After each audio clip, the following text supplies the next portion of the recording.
Meaning of impoverishment. Impoverishment.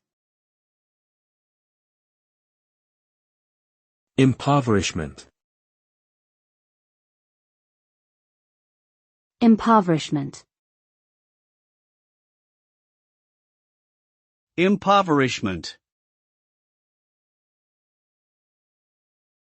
Impoverishment refers to the state of being extremely poor or lacking in resources.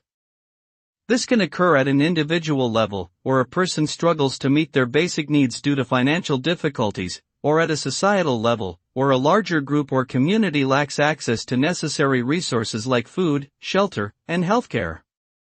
The consequences of impoverishment are often dire, with individuals and communities facing a range of challenges such as malnutrition, disease, and reduced life expectancy.